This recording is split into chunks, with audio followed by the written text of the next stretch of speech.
What's up, everybody, and welcome to a Wednesday edition of Morning Cuppa Hockey presented by Bet365. Whatever your bet is, it's never ordinary at Bet365. And we are also presented by Parasso, the most complete choice for shaving and beard care. Made in Italy since 1948, Parasso has been a staple of Italian culture and barbershops globally for 4 generations. So get 15% off at Parasso-USA.com with our promo code Hockey15 in all caps, Hockey15. That's Colby Cohen. I'm Johnny Lazarus. We got Ryan Whitney joining here any minute. So it should be a great show to kick off the men's hockey at the Olympics. USA spanked the Canadian women yesterday by the score of 5-0. That was fun. It's been a good start for the U.S. women's hockey team.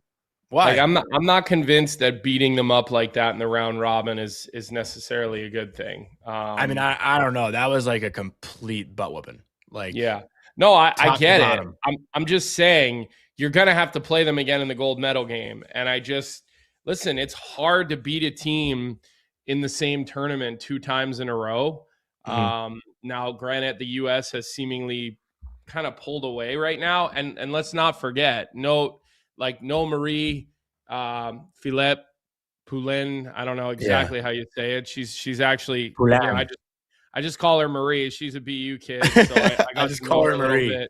I just call her Marie or Pooh, so I don't really know how to say the French pronunciation of her name, but they didn't have her. And let's not kid ourselves. Like, she's probably the best player in the world still for women. So for sure, and I will say this as we wait for Whit in Pyeongchang, I got to call the women's gold medal game, the shootout win where the Lamoureux,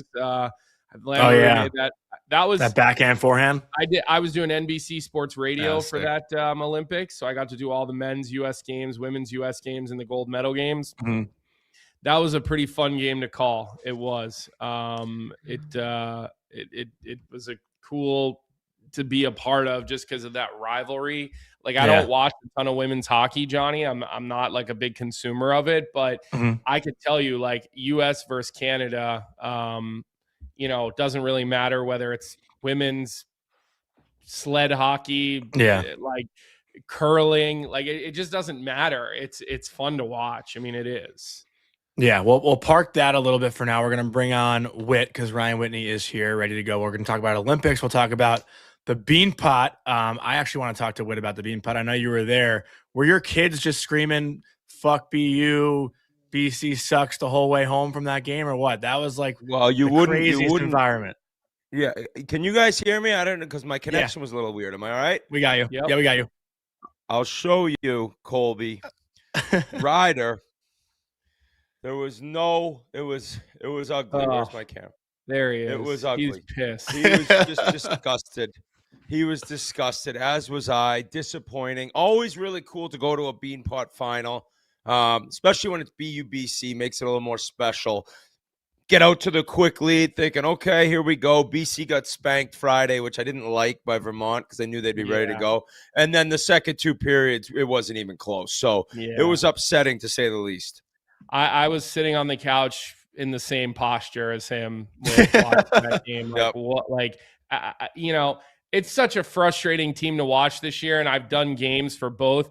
Listen, BC's a better team this year, and their big name guys have just risen to the occasion against BU. They did it at Aganis a week or 2 ago as well. So, but I don't disagree with you. Like, you want to see BU-BC in the final of the Beanpot. It's not the same to anybody else. I mean, it's such a great event. I mean, you obviously grew up around it, so you have a long, long history of that event.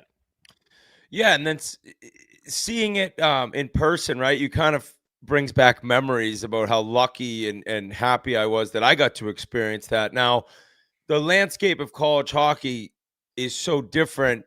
There's so few Massachusetts kids on these teams now that you wonder, is part of it like, wow, these kids are like, this is great. We're playing at the Garden. It's Monday night. It's for a championship, but it's not the same. And I know you played at BU. You're not from Massachusetts, but if you know what I mean, it's like there's so many kids from so many different areas now that it's probably lost a little bit of luster. Because I more think back to like mid-90s where it was basically like all Massachusetts kids. And obviously that's not the same. And it makes college better.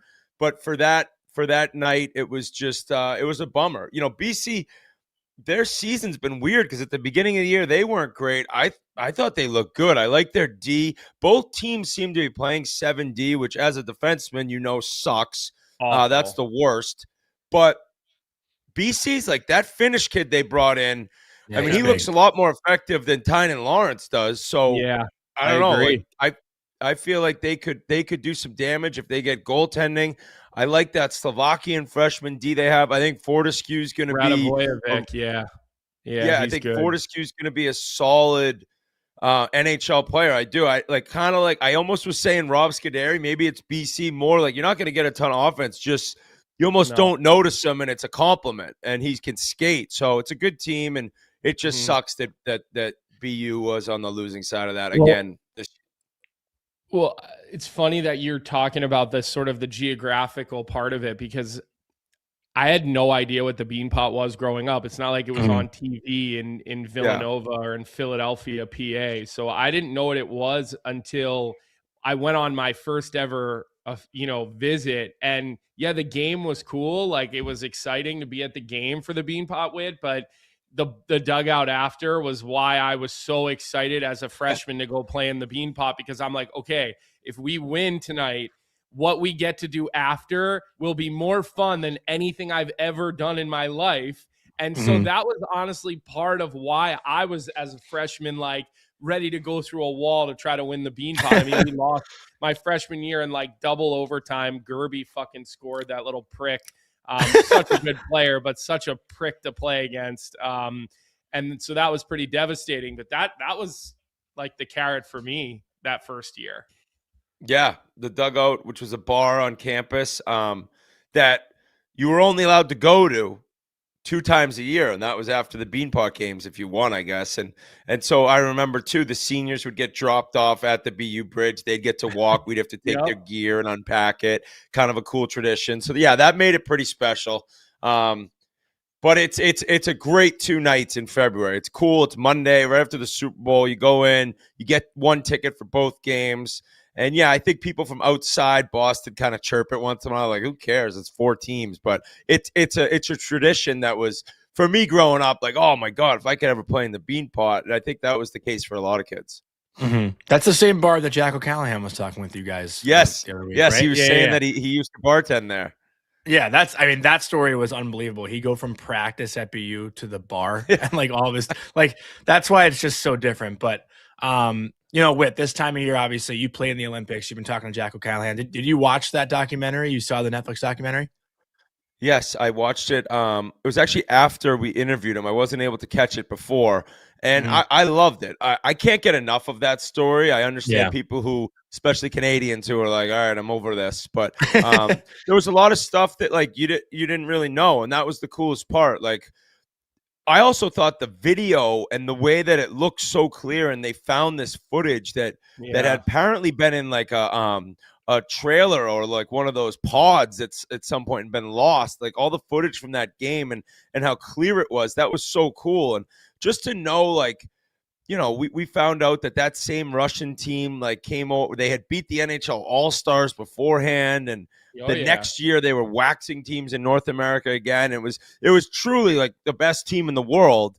And to hear more about a story that will never happen again, like an absolute sports miracle, and then to get to talk to Jack O'Callahan, before seeing it, it's great. It's just an awesome thing. And the other cool part was the backup goalie, the only guy to not get on the ice, but he meets his wife there, and it was like he's like, I was the luckiest guy on that team. Story. So just so many different storylines that made it really special.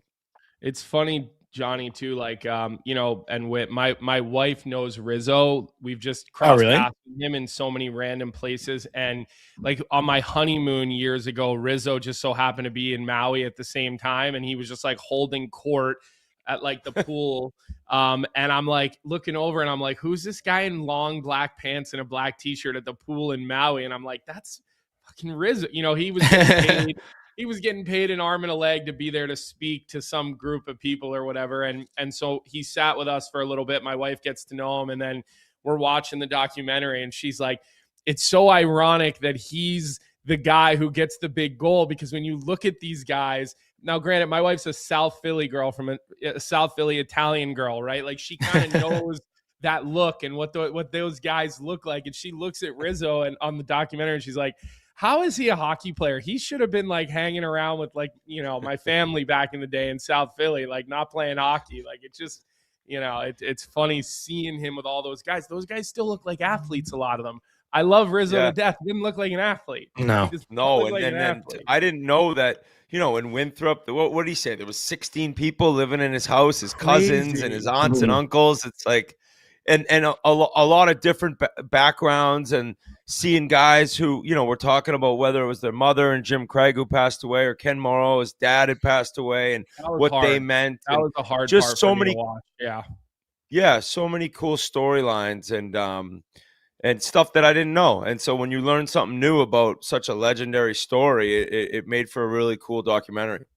Yeah. Wait, I want to talk about, your experience in 2010. I talked to Ryan Miller last week, David Backus last week. Like those two guys both said it was such a lighthearted room, lighthearted team. And, I know you weren't there in 2014, but there was like a drastic difference between the approach going into 2014, I guess, with how you guys did in 2010. But do you remember just like the locker room leading in? Like, was it very serious? Was it lighthearted? Were you guys there to take it all in? Because what we're seeing right now, it seems like a business trip for this group. And maybe it's not necessarily. Well, they're also in Italy versus Russia.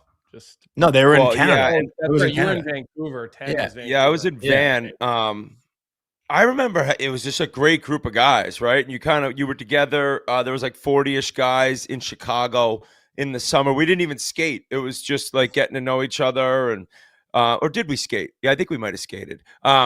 Yeah, I think we did. So good memory there. But it was not like you weren't getting grinded down or like bag skate. It was just very free flowing, and then a bunch of dinners and hanging out. And then when it led into the team that I didn't make initially, unfortunately, Paul Martin broke his arm, and so I was added.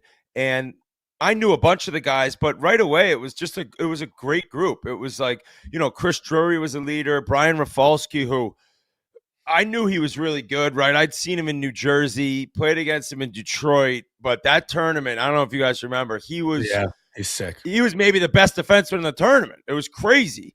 And, then we had Kessler, who was like such a rat to play against, Backus, who fought half the Canadian team in NHL games leading into the tournament.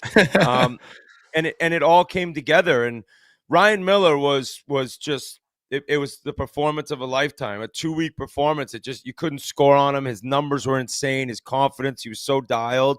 And then it became where by the end of the tournament, I really was not playing a lot. Bobby Ryan was not playing a lot. We would kind of keep it loose, little spins at TV timeouts, just kind of being the jesters a little bit. And it was just an awesome group of guys. And I remember we all went.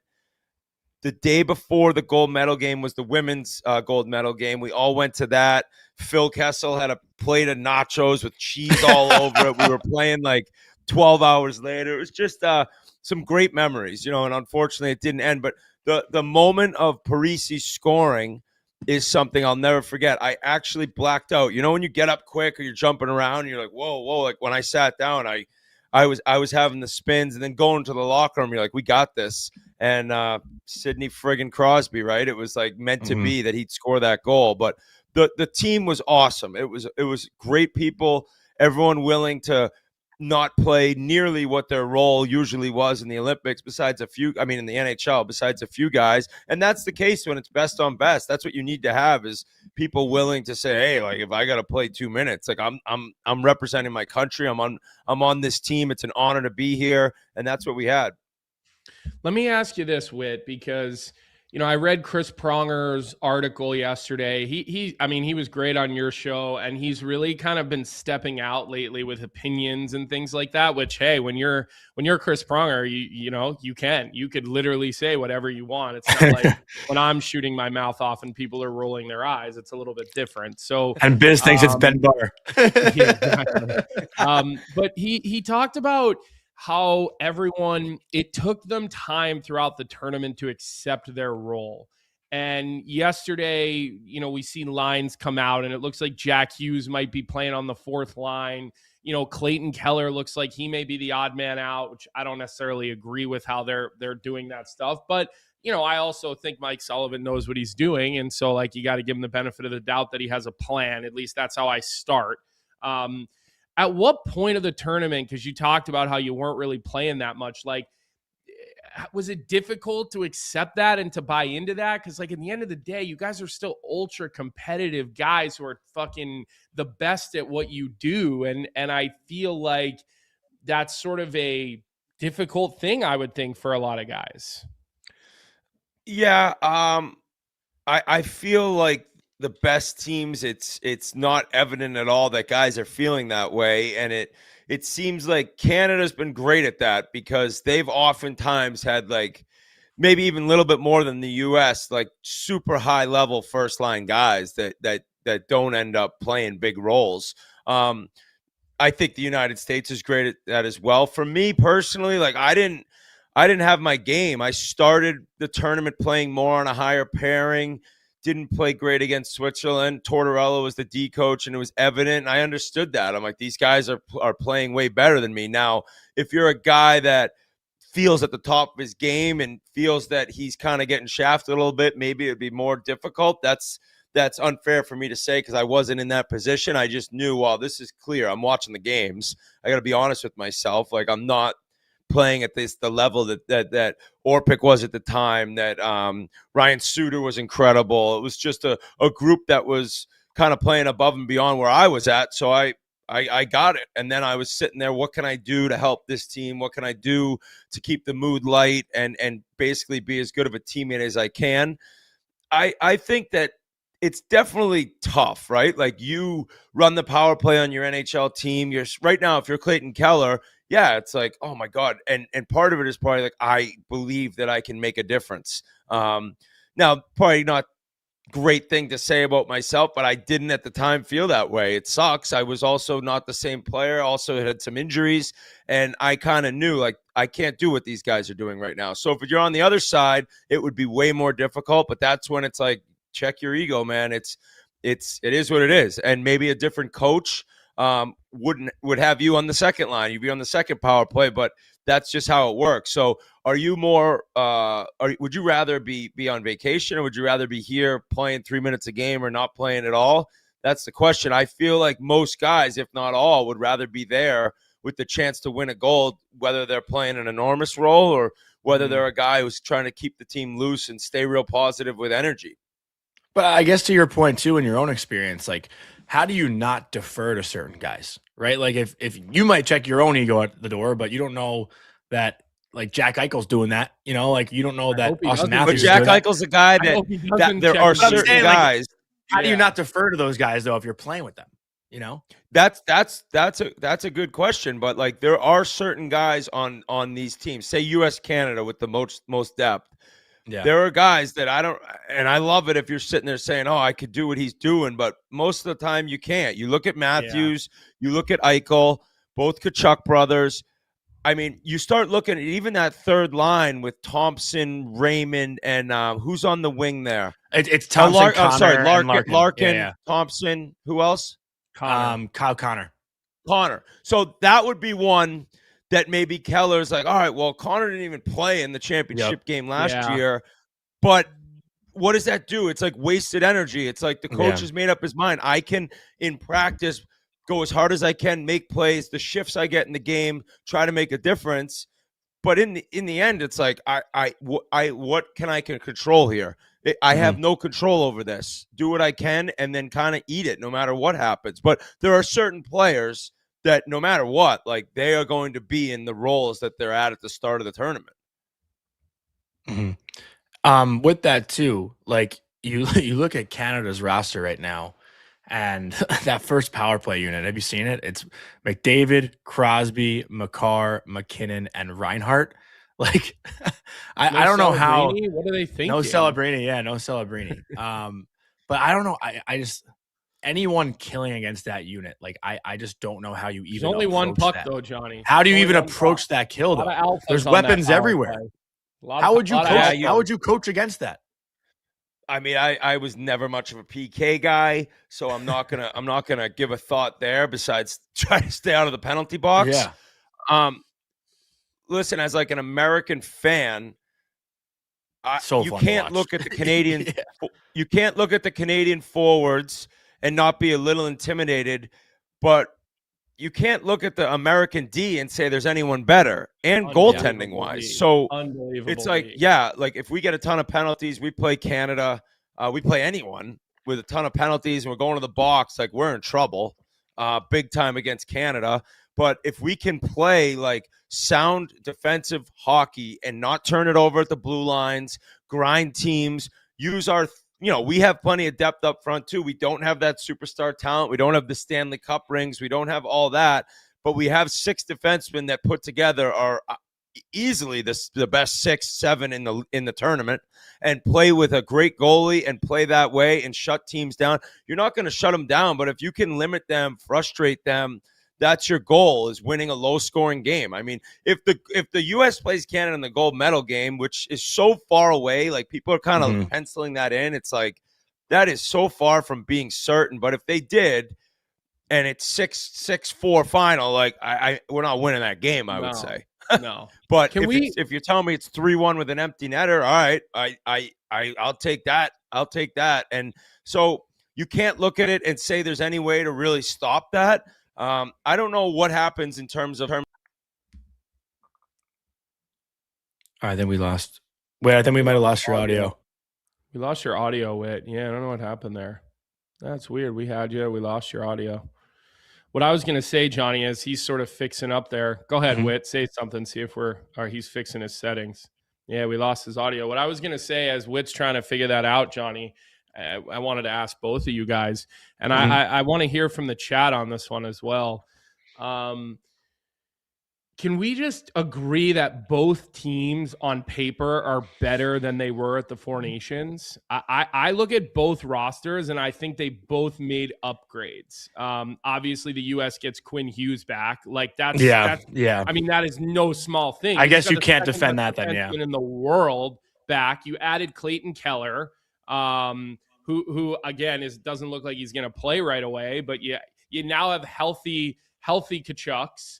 I mean, and then you look at Canada, like they added some pretty good players too. Like you had Celebrini and Tom Wilson. I mean, maybe a little bit more depth in goal as well. Like I think both teams are coming to the Olympics with better rosters than the Four Nations. Like in my opinion, like how can you ignore Celebrini? Yeah. I know people are going to say I'm being a homer about BU with him, but listen, the kid's been one of the best 5 players in the league all year, and you added him to your team. Like we'd be crazy to discount that.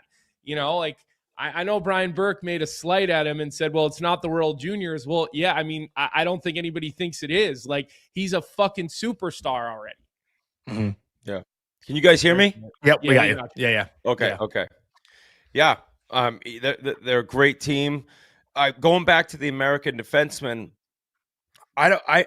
Jacob Slavin was so dominant in the Four Nations, but like he hasn't played a ton. So that's like kind of a worry. Like that guy at the top of his game, he could skate with anyone. He could shut people down. So that's kind of a big question, because when you looked at the Four Nations ending and going into this year, you're like, well, you got him out there with whether it's Faber or McAvoy, doesn't really matter. Like that's a guy that can skate. It's crazy as it sounds. He can kind of skate with McDavid. Nobody truly can, but he's as close as you can get to somebody who can skate that well and defend that well against elite talent. So if he's at the top of his game, awesome. If not, that's going to be a tough hit if his pace, if he's not in form. Is there a guy that you think will leave this tournament with like a whole new level of expectation? Like maybe a Tage Thompson, a Matt Boldy, like a guy who has, I don't want to say a coming out party because these guys are obviously superstars in the NHL already, but someone who, maybe the average hockey fan has a much deeper appreciation for. Because I think Boldy did that for a lot of people, including me, last year at Four Nations. Yeah, Boldy, and he's just led right in. I remember before last season, we had Billy G on Chicklets, and he said, yeah, I think he could be a 50-50 guy, or he might have been 40-40, but either way, it's like, wow. And I knew he's from Massachusetts. I knew a lot about him. But then this year it's like, wow, this is exactly what he was talking about. And that probably goes back to Four Nations, making that team playing well. Yeah. It just leads into so much more, like the confidence level you have. Even a guy like Celebrini, like, yeah, he's in like the MVP discussion this year, but he goes here, has a great tournament. Then it's like, what does he come back and do after this? So it's crazy. But Tage Thompson's a guy that I'm very happy for. Knowing him from just a couple interviews on Chicklets, I don't know him personally, but like he doesn't make that team last year. Everyone felt like it was a slight. What does he do? He goes to Worlds. They win their first gold medal in 100 years. He dominates, and he's on this team after having an awesome first, 3 quarters of the season. So I think that his confidence is probably at a level it's never been at, that just leads right into this. And that line, like I mentioned, right? Like that is an incredible line. That's like a checking line that can score and can make a huge difference. Mm-hmm. Yeah, I think it will definitely be, interesting to see. I think the other thing too, like remember McAvoy got injured during Four Nations, so they didn't have a McAvoy healthy. Like again, when McAvoy's at the top of his game, he's about as that hit on McDavid last year and physically, and there's really no hole in Charlie McAvoy's game. Like if I was looking at a guy who could pick up the slack for Slavin potentially being, not fully up to speed, to me, it'd be Charlie McAvoy. Like I see that pairing. It looks like they're going Hughes McAvoy off the top. I mean, that's like sick. That's pretty fucking ridiculous if you ask me. Like the two of those guys together, there's a lot of ability to do a lot of different things with those two when they're paired together. So who's running the D? Is it Heinze or is it Quinny? Do we know exactly? Is it Tortorella? I'm not even sure. I'll be interested to see that. I think that you're gonna get these first few games, which I don't love the fact that their division doesn't seem to be like too tough. Now, listen, you get Stutzel and Seider and Peterka's on Germany and Leon. Like none of these games are easy, but they really could move on to the quarters without a true test. And part of it's like, oh, well, you're not really going to play a powerhouse team the way all these other teams are. Like Canada having to deal with Czechia first game, like that is a better team than anyone that the U.S. is facing, I think. And then Sweden has Finland. So you're going to have to like really be ready to go. But at the same time, like you can kind of work on things, see different lines. They're going to have have the puck most of these games, the first 3. You're going to see how like guys are working together. So that's a positive of it. But it is good. It is interesting to see the power play they'll roll out. Like we've talked a lot on Chicklets leading up. Is it Hughes or Werenski running the first unit? Gotta be Hughes. I kind of went with Werenski. It sounds like it would be Hughes. But it's a win-win. So I just want to see what they roll out with special teams wise to see how that goes. I'm curious with like what your I know I've asked about your kids a couple times, but like what are your kids looking forward to most, right? Because they've probably never experienced an Olympics with NHL players. Like what are they talking about? Like I'd love to know the excitement level. And how old are they? How old's Ryder?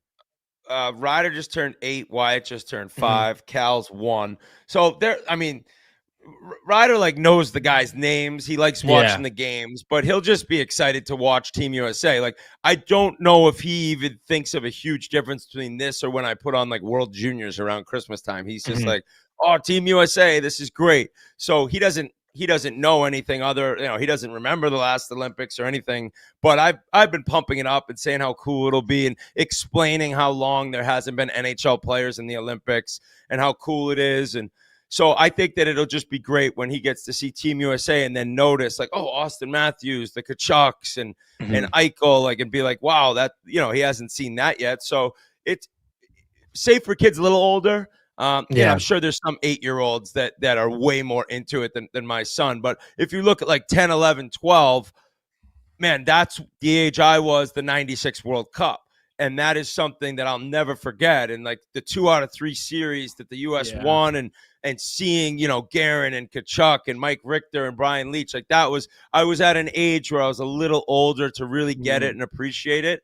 So maybe that won't be the case for him, but he's fired up. He'll be watching the games with me. That's I remember awesome. going to that 96 World Cup. They had some of those games at the Core State Center in Philly right They after lost it the first opened. game there, right? In the Yeah. final series. And then there was a Canada-Sweden game that went to like triple overtime. And the reason I remember it so well is because my dad let me miss school the next day because we were there all night. And like, as a kid, you get to miss school for hockey. Like I can remember every time I got to do that as a kid. Yep. So that was so much fun to watch. And look, I'm also I went to Pyeongchang because the NHL didn't go, and like all the good broadcasters were busy with their teams, so I was kind of like by default got to do radio for them, and that was fun in a sense, just because like Tony G was coaching, who's my bud, and like so we got to like hang with him, and the staff was full of people, like Scotty Young was there, and just people that I know like through BU and whatnot, and so that part was fun, but it looked like an AHL level, which is really good hockey, but there's a huge difference obviously in the passing and so look, this will probably be, I'm sort of hoping, the most exciting hockey any of us have seen since that Four Nations, and I'm hoping that the game times and the coverage, and we see all the NHL people are already over there and they're getting interviews. They see like Jameson Coyle's over there doing all sorts of media shit with JD Demers, and like I'm hoping this is going to grab the attention of people that are maybe more on the casual side, because I do foresee this being like a great representation of the game of hockey, and having it be in Italy, a place everybody wants to visit or has visited. I think just makes it even better that it's not somewhere in Asia, where the time difference is 13 hours and it feels like a different, world that these players and these athletes are in. And so I'm certainly really looking forward to it, man. I think the Olympics is always great. At 10, I remember watching you guys, and, I was playing in the American League at the time, and Bruce Cassidy was our coach, and we had like 4 American guys on our team, and after you guys lost, he like literally made the 4 American guys skate while everybody else watched. Actually, Bruce Cassidy, yeah, 100%. Insult to injury. Exactly, and then I remember watching, I think Sochi, like because Reamer and Shaddy were there, so that was like crazy fucking exciting for me to see 2 of my best friends over there playing. So I'm super excited, man. And Johnny, I don't know if you got anything else you want to talk to Whit about here before we let him go, but this is an exciting time for hockey, and appreciate you coming on and talking a little bit about your experience with us today, Johnny. I'll let you finish it off here. Yeah, I mean, Whit, I don't know if you have anything to say to that, if you wanted to, but I just I think that if US is in the gold medal game, I think it's like 8 a.m. Eastern, so there'll be non-hockey fans tuning into that, right? Like that's the goal. Like, oh, Team USA. I think it's always like the last event of the Winter Olympics, the ice hockey gold medal game, early start for East Coast, especially early for West Coast. That's when, like at least in Boston, bars will be open, the game will be on. And, you think back to, I was playing in 2010. It was noon Vancouver, so 3:00. All my friends were out at different bars. It was crazy, and it would be no different, I think. And the way hockey's grown in 16 years from then, like it's bigger now. It's more popular now. This is something that would even help that grow even a little bit more. And it'll be a special moment if US can get into that game, and no doubt if they get the win. But it is awesome just to have like this little break from the NHL, and you get a couple days no hockey. You're a little lost. What do I do? Well, now we're starting today, and the whole world will be dialed in to these great players and these guys. What's cool too is you get a lot of teams with guys that aren't in the NHL, and they make certain plays. Like, oh, who's that guy? For some of these players, if they're young, you got every hockey mind in the world watching. It's like, who knows if guys get certain opportunities after this tournament, if they play real well. So it's great. It's awesome. Don's Lashmelis on Lafayette, third line center right now. Played at UMass last year. He's in Providence this year. I think he's the guy to have a bit of a coming out party in the Olympics. I don't think he's like, people know about him, Johnny. That not outside Boston. But he's had a pretty good run at UMass. Like, they haven't had a real deep tournament run, so he hasn't gotten that sort of ESPN, love and attention. Yeah, that's what I'm saying. So outside Boston. But I do think, I remember a couple of years ago, there was a kid on Slovenia named Ziggy, what the hell was his last name? I know what you're talking about. And he had like 3 goals or something one game from Slovenia, and everyone. I mean, and then he ended up playing in the KHL after that from like a bad league in Europe. So that might be that's a huge thing. Like the KHL, I know for international hockey. Like I remember when I went over playing for Team USA, like it's a big deal in the KHL. So you're a kid who's playing in Czech or something, and you can get a pretty big contract and play over there. Maybe you would have never had that chance without playing well in the Olympics. Palfy, someone said. It was like, but it was something like Palmanis or Zalman, like something like that. But you guys remember who I was talking about? Yeah, you both remember it. Yeah. But Whit, my last one for you, and again, like talking to Miller and Backus, like I said to them, it's such a shame that it's overlooked because of the final result. But like, you guys beat Canada in Canada. Like, and no one talks about it just because of the gold medal, but how fucking awesome was that night and that experience? Like, it sucks that it's not talked about as much as it should be just because, again, the gold medal. Yeah, you get it. And US, we've beaten them in the one that doesn't count for what seems like a few different times now. But it's something I'll never forget. I mean, Kessler scored one of the best empty net goals I've ever seen. That ended up being like, a big moment, I think, for our team. Like, wow, we could beat them. It's just, you go there, you get waxed going into the gold medal game. It's definitely a little different feeling. But at the same time, like, I don't want to win that game anymore. I'm sick of them winning that game. And I know they don't play this year in the round robin or anything, but it's a great memory. But it's about time that like the United States wins the one that matters, the one to win it all, as opposed to getting that one early on, because it just helps. And I give Canadians credit. It helps with their shit talk. Like, yeah, you can take the first one. We don't really give a shit by the end of it. Yeah. It's kind of what Chris Pronger wrote in his article yesterday, like basically telling everybody like, hey, it doesn't fucking matter what happens in the round robin. So just take a deep breath and watch how this tournament goes, because the team gets better as guys buy in and learn their roles. And that was the gist of the article for Chris Pronger. Listen, I don't read a ton of The Athletic, but when Chris Pronger writes, I'm definitely he's definitely going to get my click, and I want to know what he has to say. So, Whit, thanks for coming on today, man. Yeah. We really appreciate it, and we look forward to catching up with you again soon. And are you guys aren't? What are the plans? What are the plans for you? Yeah. So we're gonna meet in Florida. We got to do a bunch of the sandbagger golf matches, and then I think we're streaming 4 different games. I know we're streaming the gold medal game, a couple U.S. games, Canada game. So we'll all be together, and then we can bank like a ton of interviews and do our shows together throughout the tournament. So we're recording tomorrow. Everyone's spread out, and then we fly down Saturday. We'll be in Florida, and I can't wait. It'll be fun to be with the guys, and watching the games is great, and watching them with them and streaming them is always fun. So everyone tune in. If you want to watch the game on your TV, maybe have the computer going with us clowns commenting a little bit about the game. So it should be fun. Are you going to sell those hats this year? Pardon? 2 questions at once. Are you selling the hat that you're wearing right now? Is that on your guys' website? We got C&D on this hat. We released them.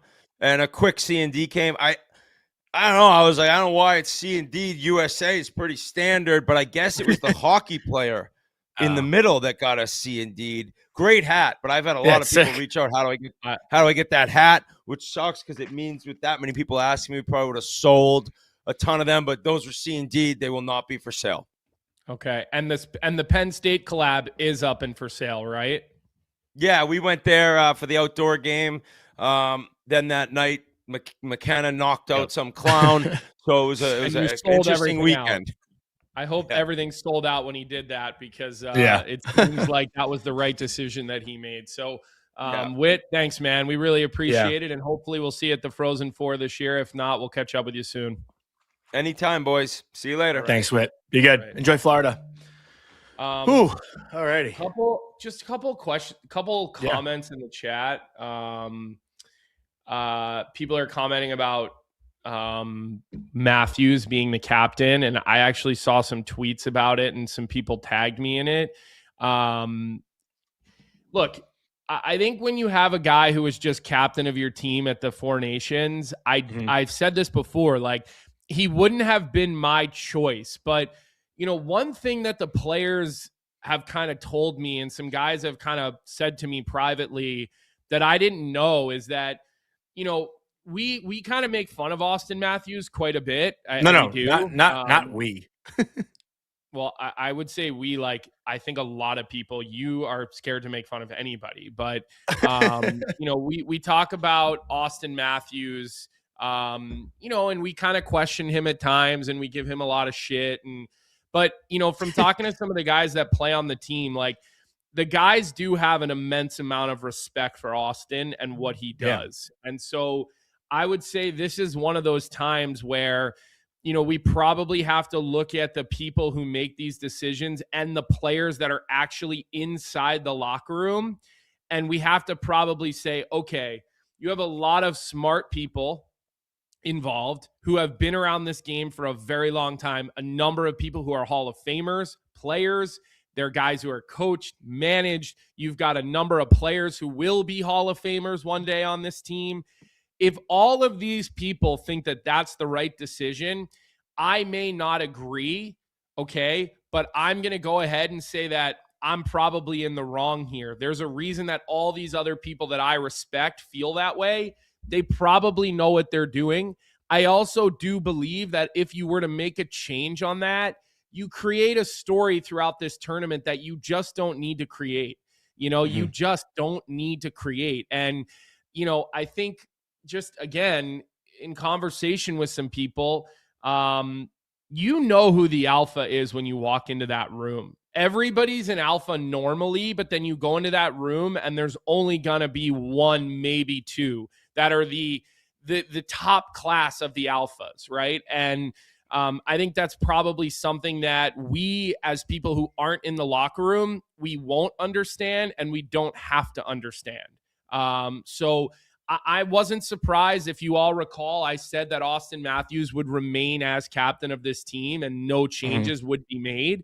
And you know, that was whispered to me from people who make decisions about that kind of thing.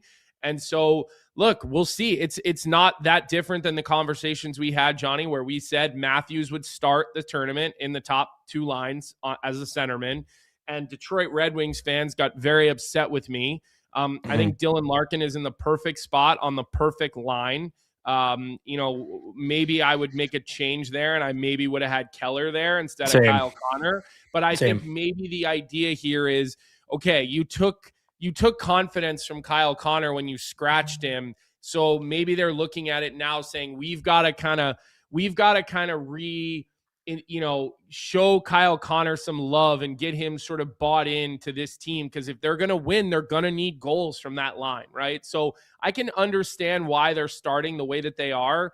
I probably would have Jack Hughes as the guy who's not playing, just because I don't think as a fourth liner, he meshes well in that role. But we'll see. He may be able to, he's good enough. If he wants to be a really good fourth line guy and be a good player who can, when I say check, I don't mean check like run people over. Positioning and stuff like that. Could be a really good checker and a really good defensive player if he wants to be. And I think he's going to get that opportunity early in the tournament with those two guys. And we'll kind of see where that goes, Johnny. And I think that's kind of my opinion as to why they're going to start this tournament the way that they are. And you know, we'll see from there. I know this is going to come off as disrespectful. I don't mean it to sound disrespectful, but like the one issue with Team USA is like, how are they going to make in-game adjustments or really change things when they're going against like Latvia and Denmark? And, you know, Germany should be a test for sure.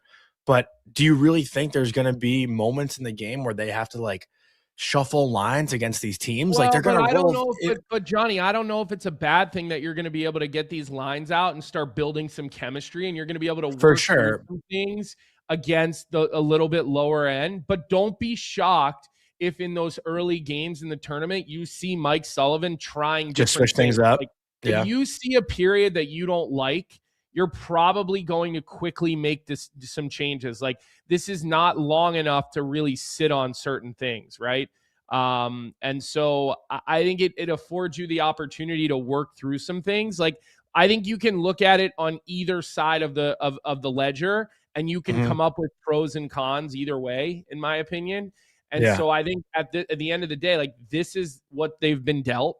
And so and maybe you work to get Clayton Keller in, I guess, right? In the next game. Oh, they will. They'll get him sure. into a game early in the tournament. You can't just have him sitting there for the first 5 days. Like, you can't. Like, they'll work him in. They absolutely, will work him in, Johnny. So, look, man, the Olympics are exciting. It's not just hockey for me. I mean, the first thing, like, we were sitting downstairs this morning with my kids, and all my daughter wants to see is the figure skating and the girls. She loves seeing the girls ski. We were watching freestyle moguls earlier, an event that I'm very, very familiar with. My first cousin skied in 2 Olympics in Torino and Utah back in the day as a freestyle mogul skier. So that's an event that we've always been pretty tight, and watched. And a friend of mine, Ian Kingsbury, is like the reigning world champion skier from Canada who does freestyle moguls as well. So between that, between watching the figure skating, I love listening to Tara Lipinski call all the figure skating, and we were watching some of the events where the guy yesterday was running up a mountain with skis on with making a 6. Yeah, I saw that. It's just unbelievable, man. And I think what's cool with the Olympics, a lot of these athletes train for 4 years for 12 seconds. It's like, at least with hockey, these guys are going to go back to their seasons. These guys are going to get back to it. So, I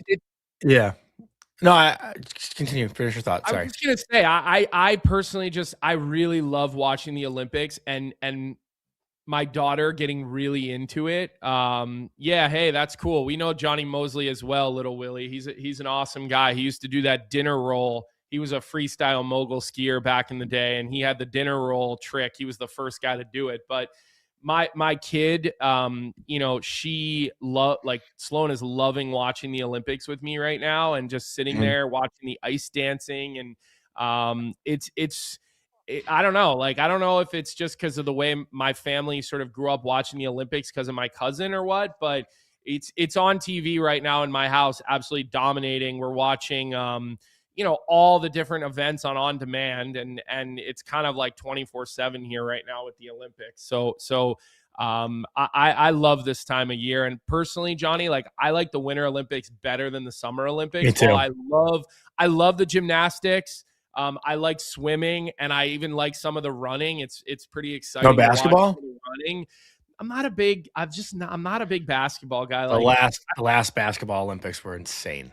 I listen, back in the day when there was the US Dream Team with like MJ and all those guys, like, I was way more into it, but it's so hard for me to get behind basketball these days. Like LeBron James, while he's supremely talented, I'm just not. I've never, there's something about him that bothers me. Dude. All right. I mean, also the Winter Olympics too, like, for me, like, it's fucking freezing. Like, I don't want to leave my apartment. Like, I want to just chill all day and watch TV. And that's the beauty of the Olympics. In the summer, like, I'm out doing stuff. Like, I'm not just sitting on the couch all day watching sports. Like, that's why I love the Winter Olympics, because tomorrow we get to watch hockey from like 6 a.m. to 5. The games are on all day tomorrow, which is awesome. But Sam Shee in the chat, like, asked who the assistant captains were for USA. I do believe it's Charlie McAvoy and Matthew Tkachuk. But I wanted to ask you, like, if you were to change the cap, like, who would your captain be? I think mine would be McAvoy for this team. Well, like, you keep saying, like, you don't know if Auston would be your captain, but I think I would say it would probably be one of the Tkachuk brothers. Probably Matthew. He probably would be my captain for this team. They didn't pick Jack Eichel, and so they must know something to be an assistant. But I think at this level with this team, and it's not just this team, it's Canada, it's Sweden, it's any of these teams that are full of NHL players that are all leaders and captains for their teams. I don't think it matters, honestly. Like, the captain's role, like, I think you have plenty of guys. Like, it's who this team is going to jump on a few players' backs. I would say Charlie McAvoy is one of them. I think Charlie I'd say Quinn Hughes is one of them. They're going to jump on Jack Eichel's back okay, they're going to follow his lead. In my opinion, he's the best forward on this American team, Jack Eichel, right? They're going to jump on his back, okay? They're going to need to follow suit with the Tkachuk brothers because they're going to be out there like the fucking Bash brothers in these games, right? But so I think it's going to be a lot of that, Johnny, and I don't necessarily think it matters that much. Like I'm not looking for Auston Matthews to make some great speech to pump the guys up because I don't think it matters. And I think you have enough guys that know the right things to say in the right moments. And so I'm not that obsessed with it. And I don't think it matters that much. I really don't, because they're like, you could go down the list. How many of these guys are JT Miller's wears the C for the New York Rangers, and everybody can shit on him all they want. This is a guy who's the captain of multiple franchises in the NHL, right? No, that's not true. He wasn't the captain in Vancouver. Quinn, this is his first time being a captain. It was Horvat, then he Quinn. Assistant captain in Vancouver? Maybe, but this is his first time wearing the C ever. Got it. Okay, so maybe he was assistant captain. My point being, okay. Yeah. I just didn't want you to get killed for that. Yeah. Fine. My point is my point, and I don't have any problem dying on that hill. But I mean, listen, the Bruins didn't make McAvoy captain. They didn't make him the C, right? No. So, I don't know. I would think Charlie would be they haven't named it yet, but the obvious choice. But you'd think he will be the next captain of the Bruins, but they could have. Listen, they could have done it over Marshy, knowing Marshy probably wasn't going to be there that long. I'm just saying, like, I don't think you can go wrong is my point. I think I don't think it matters all that much. So General Sorna says the captain debate is only for fans and media. The players in this tournament are all alphas. Like, who else would the captain conversation be for? Yeah, no, I agree with them though. Who players said that? General Sorna. Some players I give a agree shit with to wear his T, but like obviously it's for like they the players aren't like alphas. But let me just say this. There's always one super alpha. There is one. Because I've been around groups with a lot of alpha males. I've seen it. I saw it in Boston, with a championship team that had, Bergeron and Recchi and Tim Thomas and Milan Lucic, but there was one alpha, and I'm talking super alpha on that team. And he was 6'9", okay, and he wore the C for a reason, because he was the one guy that could tame the alphas, because he was a super alpha, and that was the Dano Chara, right? And so Sidney Crosby's the captain of Team Canada, Sam Shee. Yeah.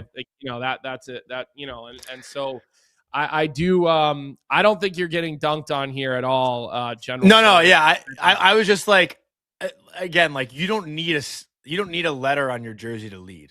Like I don't think players feel that way. Like that's obviously, why I'm saying Jack Eichel, get on my back.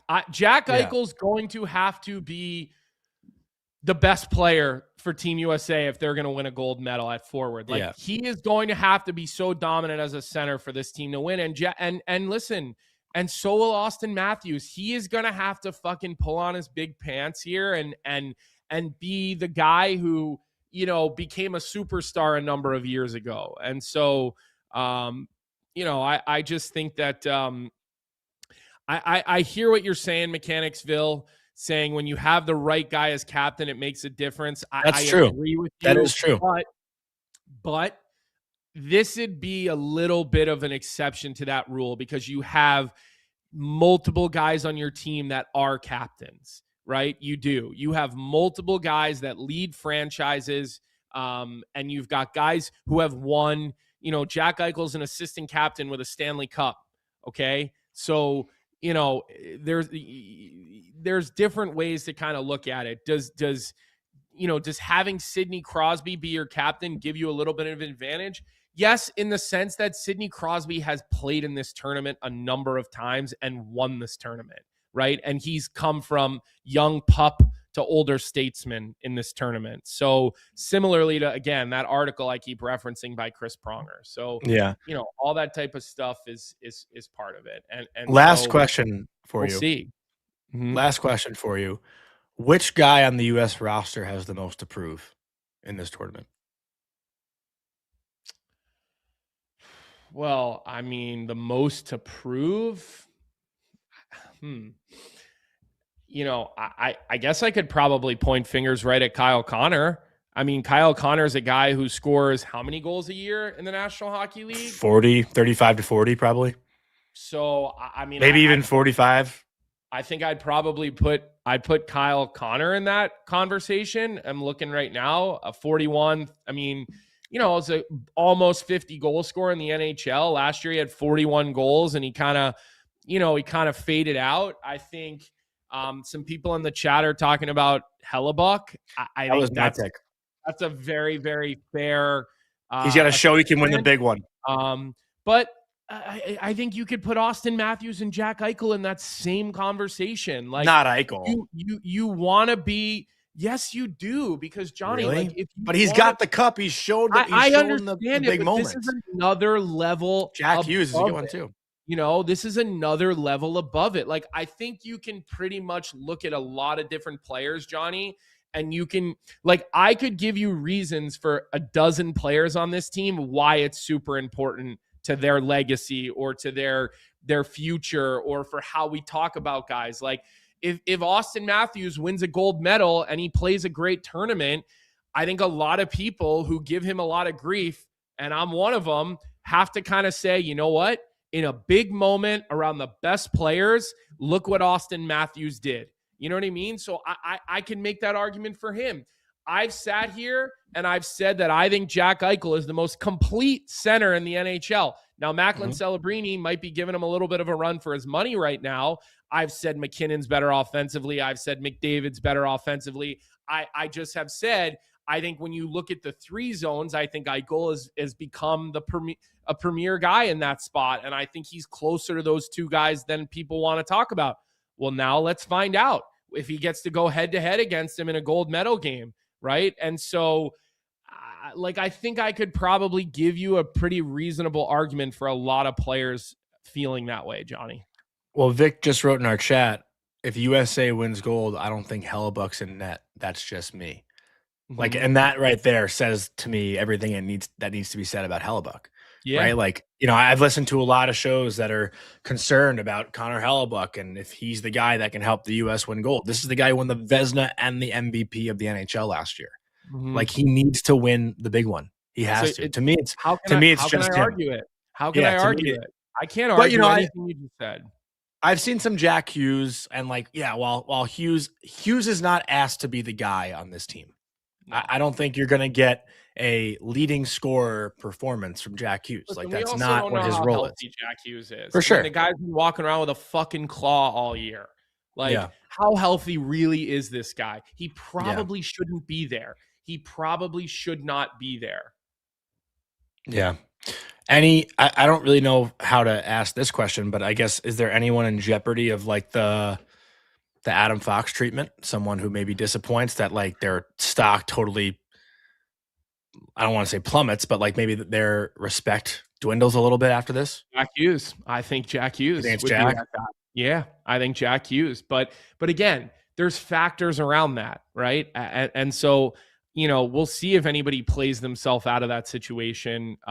You know, and I mean, listen, I think a lot of people kind of turned on Kyle Connor a little bit, right? And so, listen, I think it's going to be really, really a fun tournament to watch. I hope we get Canada, US.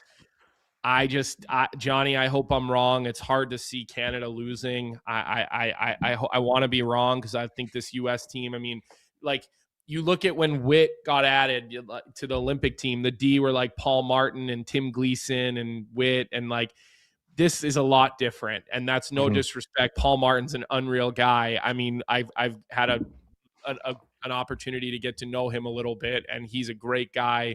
Witt is obviously a great guy doing great things for the game, but this is a little bit different. So, you know, we'll see, man. We'll see. And New York Marines saying, why are Hughes and Faber not playing together?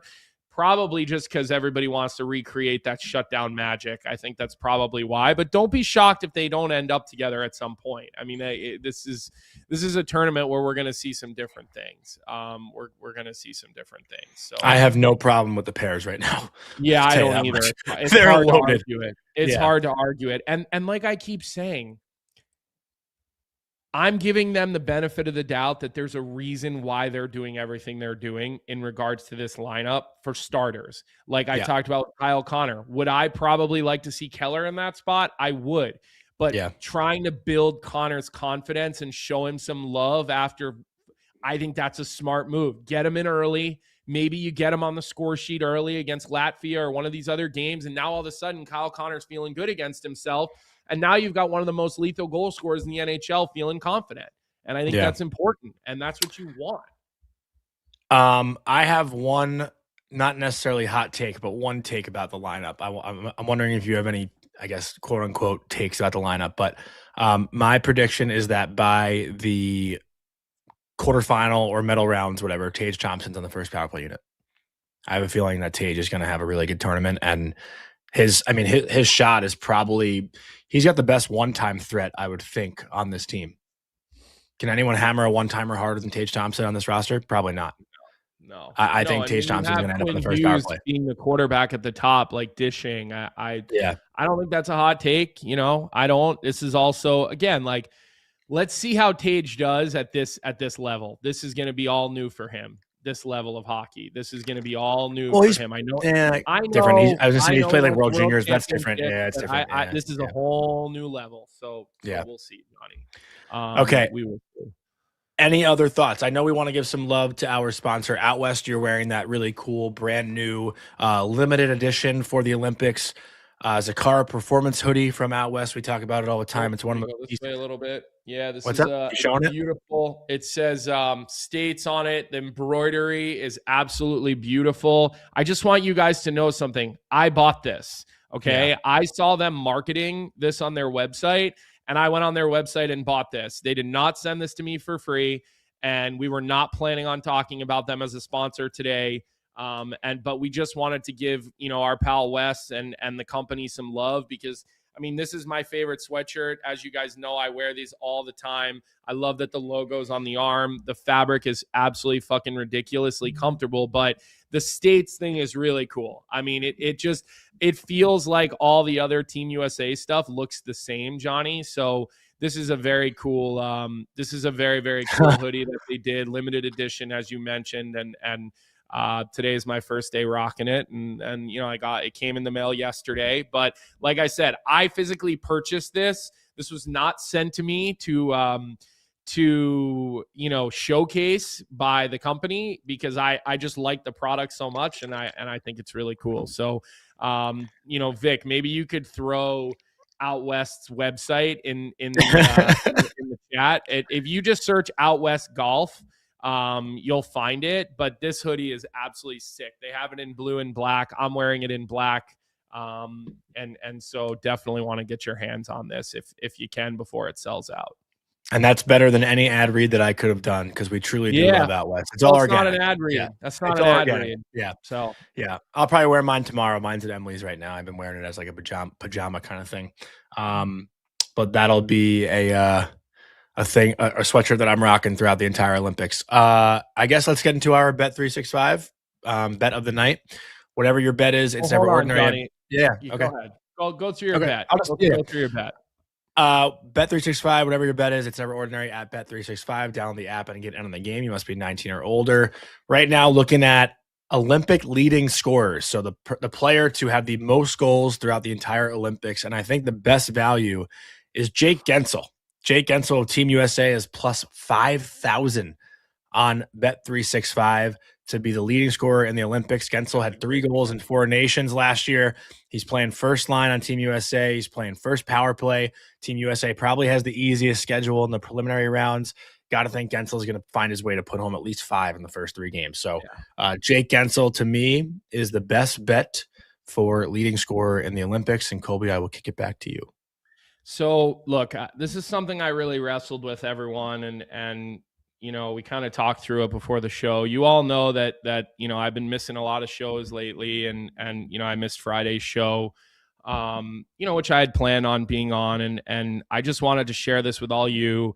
Not something I generally would do because I am a private person. I don't really post a lot on social media. When I had kids, I kind of stopped doing that. But, you guys are here, and I've seen the DMs, and a lot of people have been really supportive. And unfortunately, my father passed away Friday morning, and I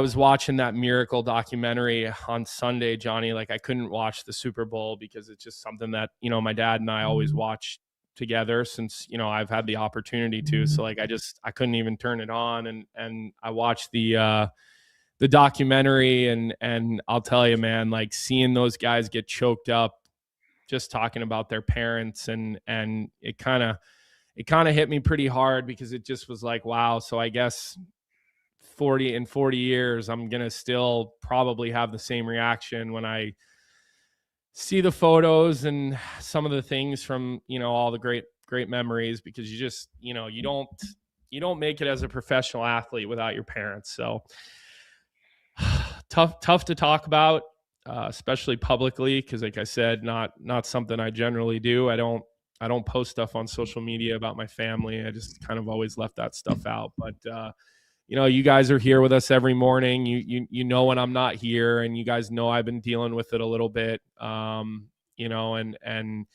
luckily, my dad's resting in peace now, and the suffering and the pain is no longer going on. So that's kind of where I've been, and that's why I wasn't there Friday. I wasn't there for the Olympic round table, which I was supposed to be sitting in on. And so, listen, I appreciate it. All I would say, like, I know you guys please don't feel like you need to DM me. I'm not even looking at that stuff right now. I've got a lot of text messages that I have not responded to, because I'm just not really ready to have a conversation with anybody about it right now. But I just want you guys to know that's what happened, and that's what's going on. So, if I miss a show here in the next little bit, that's not why. I might have some other things going on, but you guys deserve to know, because you're here with us every day. You guys are, in this weird way, we're sort of this weird little family, and we this, are this weird group of people that we all come together every morning, and we yell and scream at each other, and then we apologize usually to each other the next day, and stuff like that. So I appreciate all the love, and like I said, I know people have been reaching out and offering support, and I appreciate it, and at some point here I'll dig into the messages, and I'll do my best to New York. You saw that, yeah. So, and I'll try to get back to everyone. So, just kind of wanted to let you guys know. And again, I would just ask. I know I'm speaking to a lot of strangers right now, but just don't feel like you need to put anything on social media, and just keep it private. I know that's a weird thing to say as I'm announcing it to all you guys, but I would just ask that, again, I'm not ready to talk about it. I'm not ready to talk about it, and so don't take it personal if you don't hear back. So that's kind of how we're going to end today's show. And like I said, the support is always great. And we love you guys for coming every morning. We're looking forward to covering the Olympics the next 2 weeks, and seeing some really good hockey, and seeing you guys continue to support us. So, Johnny, I'll let you close the show out from there, and you can remind everybody the same things I always do, but I'll let you do it today. Okay, pal? Well, I think I speak for all of us, and Vic included, when I say we appreciate what you just did. We love you, and obviously we're here for you every day. So I think it's I have nothing really to say. Just that I love you. I appreciate your strength in doing that. I know that was hard for you to do just now, so it goes a long way. And obviously you're seeing all the responses in the chat right now. So, we're all here for you, but I don't really have much else. We'll be back tomorrow morning at 9 a.m. Hopefully we got some good games today. We got 2 games to watch. One at 10:30 coming right up. I think that is Finland versus Slovakia, if I'm not mistaken. So that'll be a fun game to kick off the men's hockey. And we will see you all tomorrow at 9 a.m. What's up, everybody? Thanks for tuning in to Morning Cuppa Hockey here on the Daily Faceoff YouTube channel. If you enjoyed the show, make sure to hit that like button, subscribe, and turn on notifications so you never miss an episode. And don't forget, we've got more great hockey content every day. You can catch DFO live at noon, and stick around for the sheet with Jeff Marek at 1 p.m. right here on Daily Faceoff. Until then, keep your coffee hot and your takes hotter.